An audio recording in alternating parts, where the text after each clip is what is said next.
अस्सलामुअलैकुम, कैसे हैं आप सब। उम्मीद करती हूँ आप सब ठीक होंगे। Welcome to my channel story corner.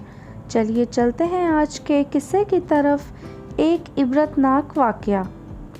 हजूर अकरम सल्लल्लाहु अलैहि वसल्लम जब शब मेराज में बैतुल मुक़द्दस की तरफ जाते हुए मिस्र के करीब एक मकाम से गुज़रे तो इन्हें नहायत ही आला और ज़बरदस्त खुशबू आने लगी। आप सल्लल्लाहु अलैहि वसल्लम ने हज़रत जिब्राइल अलैहिस्सलाम से पूछा कि ये खुशबू कैसी है। जवाब मिला कि ये फ़िरौन की बेटी की बांदी मशाता और इसकी औलाद की कब्र से आ रही है। फिर हज़रत जिब्राइल अलैहिस्सलाम ने इसका किस्सा बयान किया कि मशाता फ़िरौन की बेटी की खादमा थी और वह खुफिया तौर पर इस्लाम ला चुकी थी। एक दिन फ़िरौन की लड़की को कंघी करते हुए इसके हाथ से इत्तफ़ाक़न कंघी गिर पड़ी। वो उठाने लगी तो इसकी ज़बान से बेसाख्ता बिस्मिल्लाह निकल गया। इस पर शहज़ादी ने कहा, तूने आज अजीब कलमा बोला। रब तो मेरे बाप फ़िरौन ही हैं, तो फिर तुमने ये किसका नाम लिया है। इसने जवाब दिया, फ़िरौन रब नहीं बल्कि रब वो अल्लाह है जो मुझे और तुझे और ख़ुद फ़िरौन को रोज़ी देता है। शहज़ादी ने कहा, अच्छा तू मेरे बाप के सिवा किसी और को अपना रब मानती है। इसने जवाब दिया, हाँ हाँ, मेरा, तेरा और तेरे बाप सबका रब अल्लाह ताला ही है। शहज़ादी ने अपने बाप से कहलवाया। वो सख्त गज़बनाक हुआ और उसी वक्त इसे बरसरे दरबार बुलवा भेजा और कहा, क्या तू मेरे सिवा किसी और को अपना रब मानती है। इसने कहा कि मेरा और तेरा रब अल्लाह ताला ही है जो बुलंदियों और बुजुर्गी वाला है।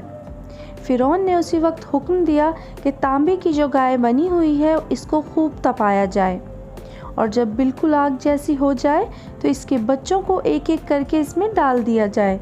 आखिर में ख़ुद इसे भी इसी में डाल दिया जाए। चुनाचा वो गर्म की गई। जब आग जैसी हो गई तो हुक्म दिया कि इसके बच्चे को एक एक करके इसमें डालना शुरू करो। इसने कहा, बादशाह एक दरख्वास्त मेरी मंजूर करो, वो ये कि मेरी और मेरे इन बच्चों की हड्डियाँ एक ही जगह डाल देना। इसने कहा, अच्छा तेरे कुछ हकूक़ हमारे ज़िम्मे हैं इसलिए ये मंजूर है। इसकी दोनों बच्चे इसकी आंखों के सामने इसमें डाल दिए गए और वो फ़ौरन जलकर राख हो गए। फिर सबसे छोटे की बारी आई जो माँ की छाती से लगा हुआ दूध पी रहा था। फ़िरौन के सिपाहियों ने इसे घसीटा तो इस नेक बंदी की आंखों तले अंधेरा छा गया। अल्लाह ताला ने इस बच्चे को उसी वक्त ज़बान दे दी और इसने बाआवाज़ बुलंद कहा, अम्मा जान अफसोस ना कर, अम्मा जान ज़रा भी पसोपेश ना करो। हक पर जान देना ही सबसे बड़ी नेकी है। चुनाचा उन्हें सब्र आ गया।